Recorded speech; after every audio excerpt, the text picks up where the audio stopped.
We have earlier seen how to calculate the projectile range or the time or maximum height, etc.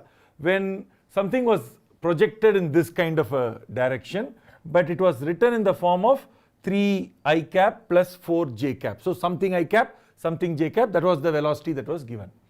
Now what we are going to do is we are going to do exactly the same thing. So no real difference in terms of the fundamental level, but we are going to give the velocity not in the ij format, but as a speed at an elevation angle. So what is elevation angle? The angle that this vector, look at this vector makes an angle with the horizontal. So this angle is called the elevation angle. So if somebody says elevation angle, automatically it means with the horizontal.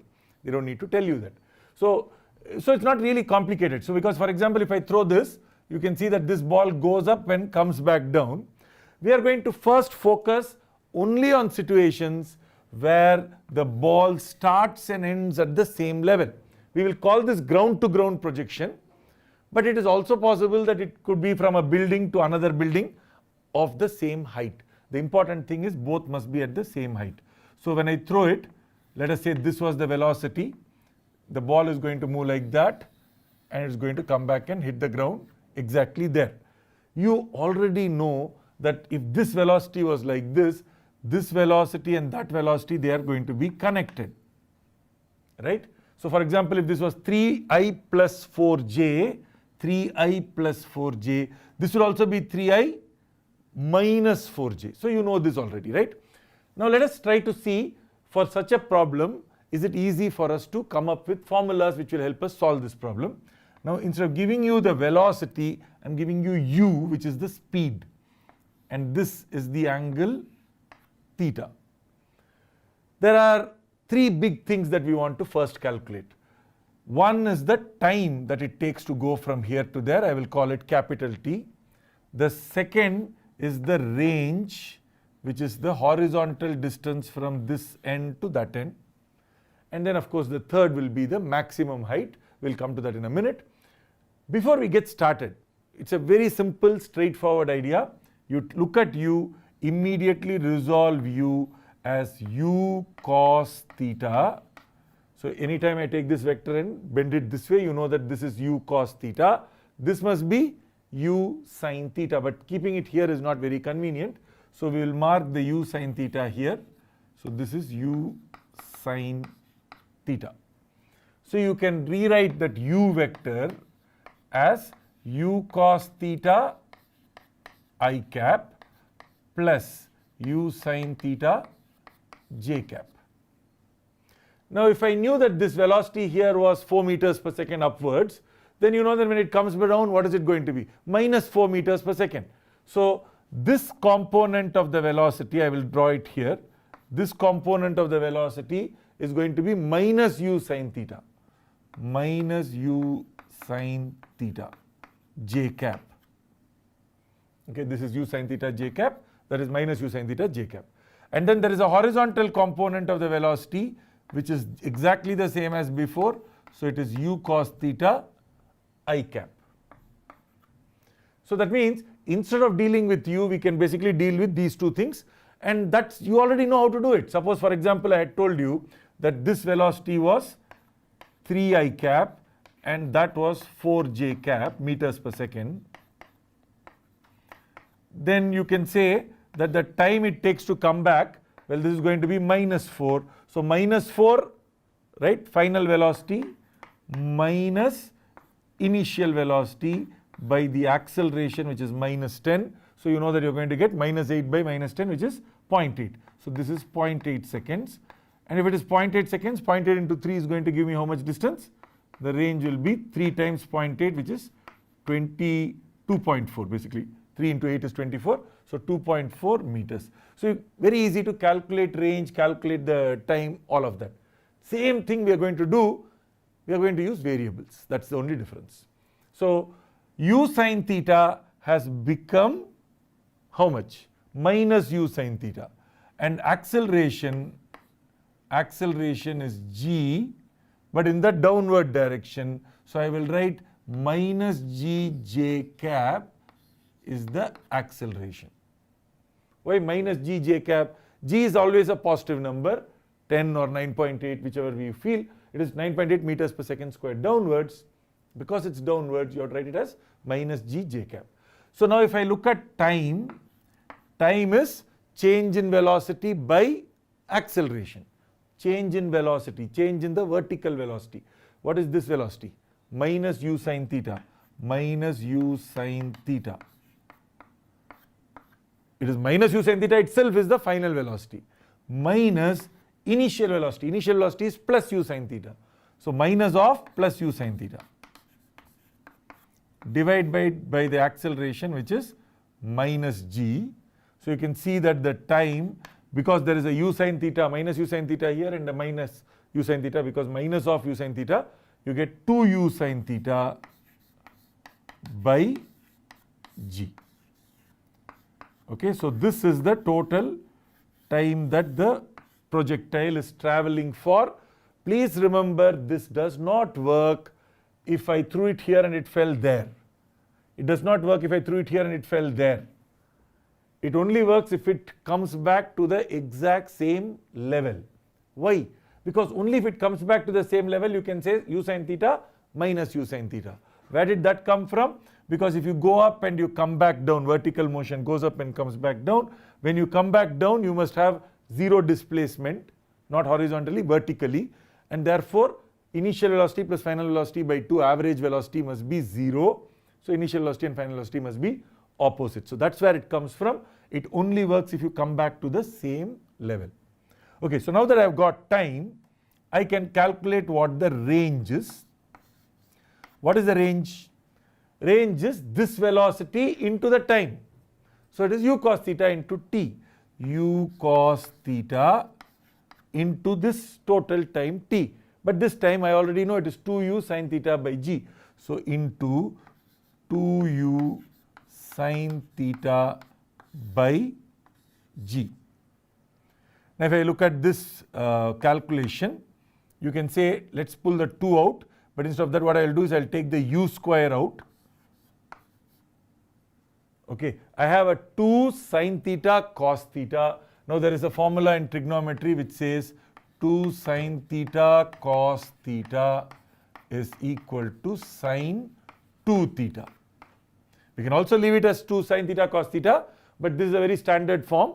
So 2 sine theta cos theta is sine 2 theta. So 2 sine theta cos theta is sine 2 theta. So u square sine 2 theta by g. So that is the formula for the range.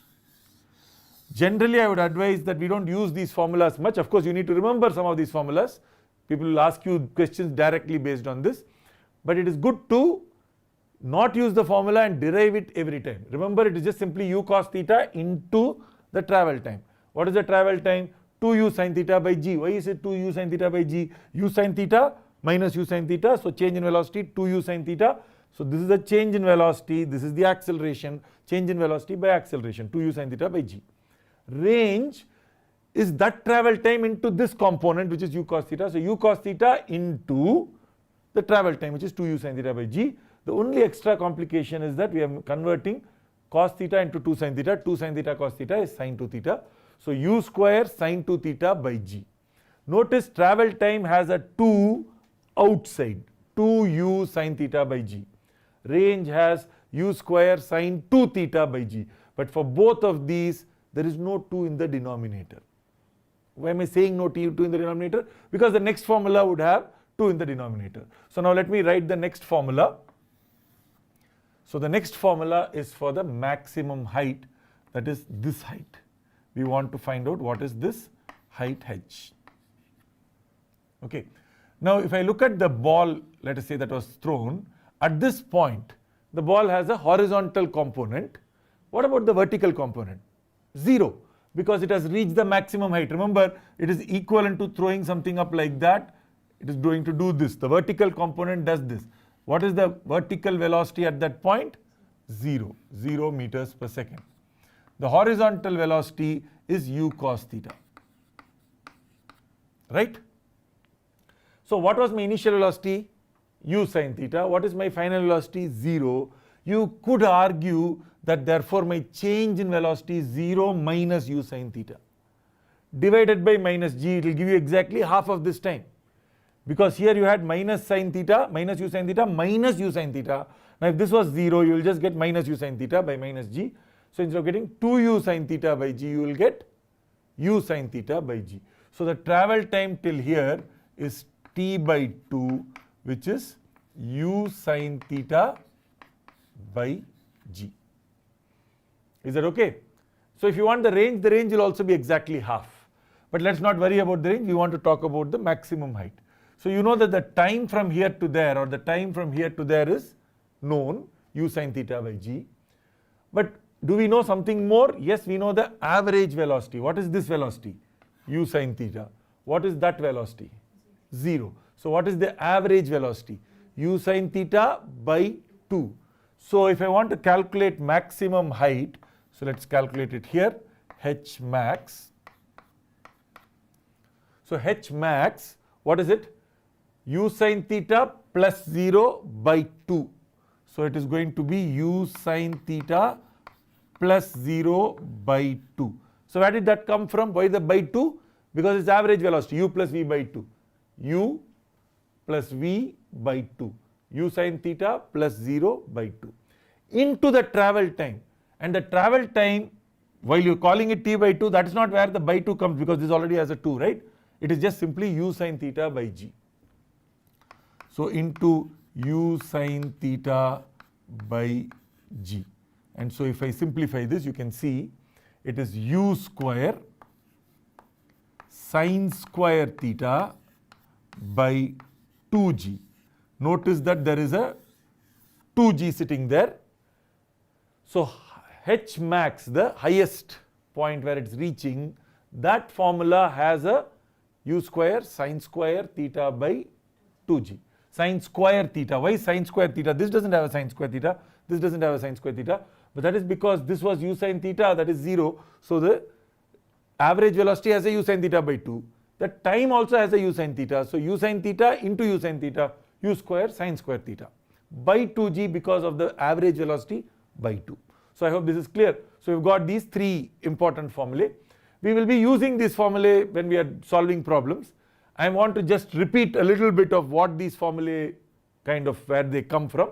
Okay, so quickly, when the object moves like this velocity is u sine theta minus u sine theta. So travel time 2u sine theta by g. Range 2u sine theta by g into u cos theta into that. But also as a formula u square sine 2 theta by g. Neither of these, the range or time, do not have a denominator 2, they have a numerator 2. This fellow has a 2 outside, that fellow has a 2 inside the sign. Just a formula, just for remembering, okay. Now if you're looking at the maximum height has u square sine square theta. Why square? Because it was a u sine theta by 2, average velocity, into u sine theta by g. For this, you don't have a u sine theta, you have a u cos theta into u sine theta by g into 2, because this travel time will be 2 times, okay. So here you don't get a sine square, you get a sine theta cos theta, 2 sine theta cos theta, and therefore sine 2 theta. Whereas for the maximum height, you have u sine theta. Maximum height does not care what the horizontal velocity itself is. So that means if you got two things with different u's and different theta, but the same u sine theta, you will have the same maximum height. So far, hopefully it is clear.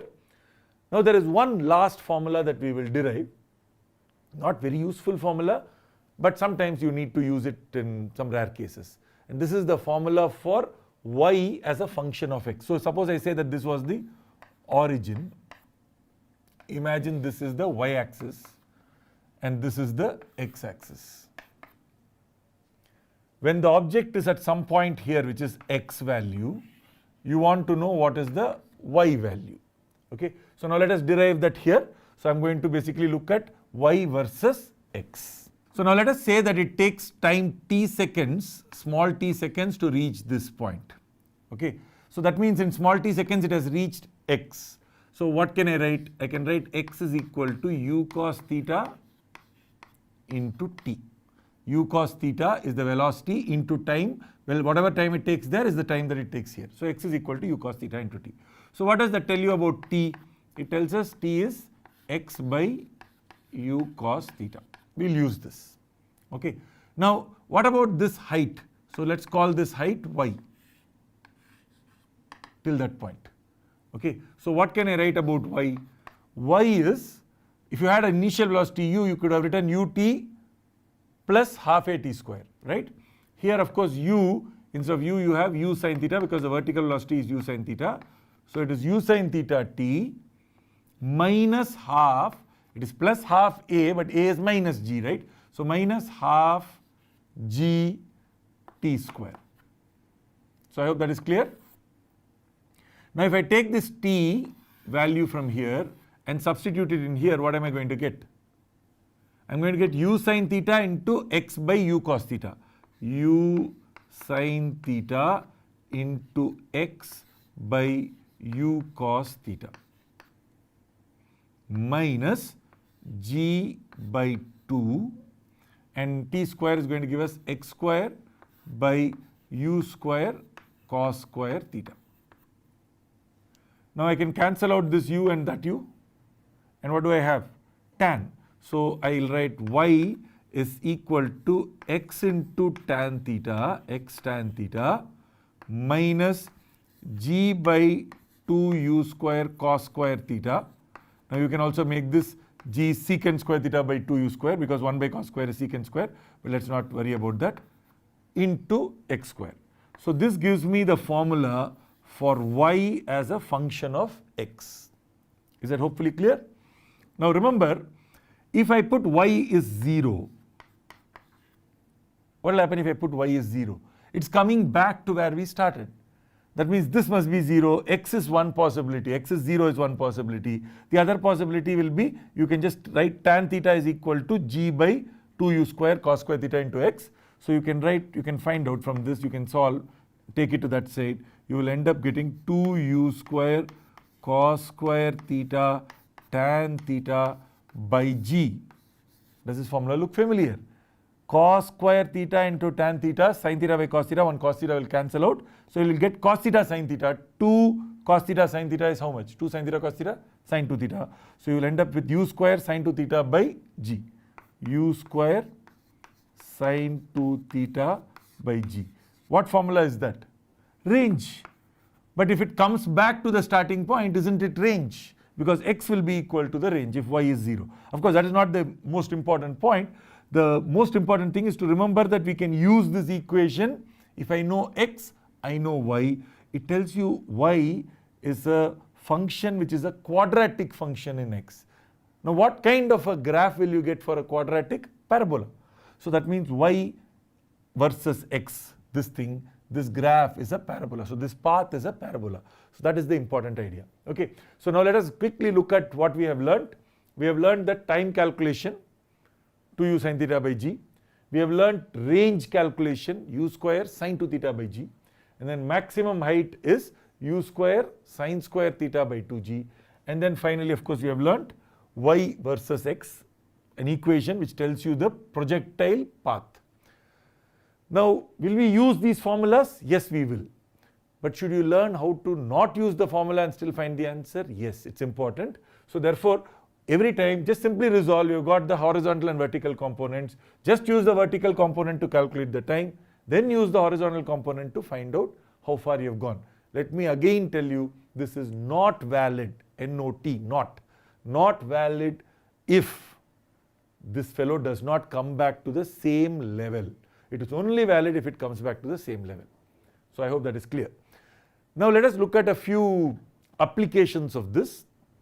Okay. So after that we will see how we can apply this to a whole bunch of different problems. So if we now look at this question, there is a ball that is thrown at 20 meters per second at an angle of 30 degrees. Let us say we want to calculate the time of travel. We will first use the formulas. So 2u sin theta by g, right? So 2 times 20 sin 30 is half divided by g, which is 10. And so what does this give us? So this, if you cancel out, this is going to be 2 cancels out. So it is 2 seconds. If I want the range, you know the formula for range is u square sine 2 theta by g. Now u square is 20 square is 400.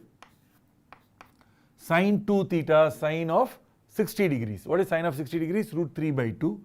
So this is root 3 by 2 divided by g, which is 10. So if I cancel this out, this is going to be 40. 40 by 2 is 20. So 20 root 3 meters. Now if you want the maximum height, so range would be this range from here to there. Maximum height is this height. Right? So what is the maximum height? Formula for that is u square sine square theta by 2g. Remember that there is going to be a 2g at the denominator. So u square is 400. Now sine theta is half, sine 30 is half. So sine square theta is 1 by 4 divided by 2g. So that is 2 times 10. And so if I cancel this out, this is going to give me 100. 100 by 10 is 10. 10 by 2 is 5. So this is 5 meters. So we've calculated all of this.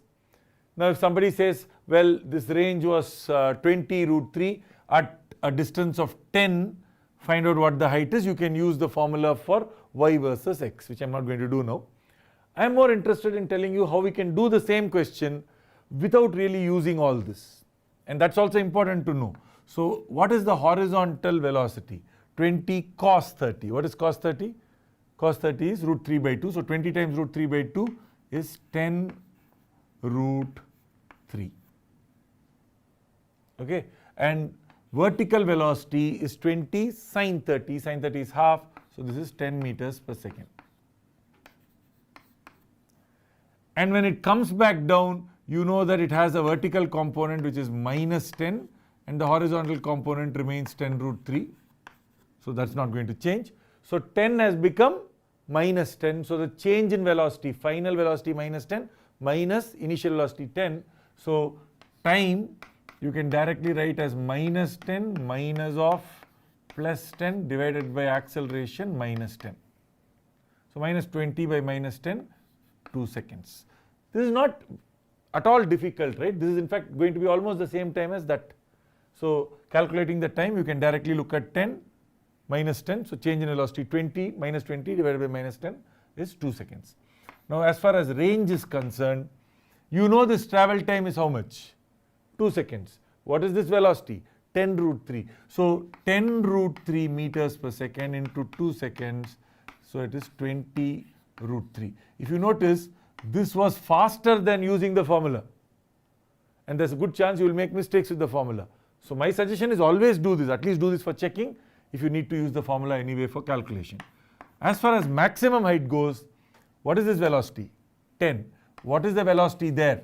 0, vertical velocity. So what is the average velocity? 5. Average velocity is 5 meters per second.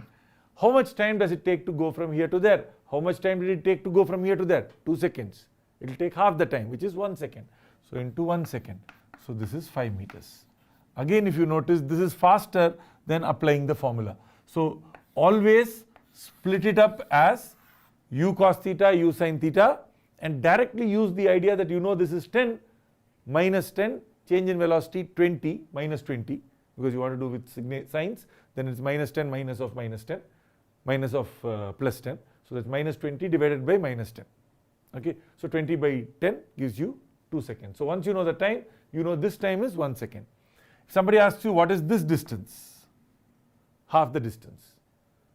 Well, you can say 10 root 3 into 1 second, because it's going to take 1 second to reach there. It takes 2 seconds to reach here. So if it takes 1 second, how much is this distance? 10 root 3, right? So if now somebody asks me saying, okay, let us say after half a second, that is 0.5 seconds later, I want to know what is y. No, none of the formulas tell me the answer. But you know this, once you have got into this mode, you can calculate it quite easily. Because y is going to be ut plus half at square. U is 10, t plus half a, but a is minus 10. So I'm going to write as minus half into g into t square. This is 0.5. 0.5 square is going to be 0.25. So how much is this? This is 5 minus 5 times 0.25. 5 times 0.25 is 1.25. Okay, so 5 minus 1 is 4. 4 minus 0.25 is 3.75 meters. So I know that this height is 3.75 meters. Much simpler to use ut plus half at square. If you're trying to calculate this by first calculating this and then using the formula for y, all that is a lot more difficult. Okay, so while we should know the formula, let us do a few problems using the formula as well as doing it directly. So every time you have a question, when you use the formula, also do this. You will basically understand the concept a lot better. It will also work in situations where the formula is not valid. Remember, the formula is only valid when you come back to the same level.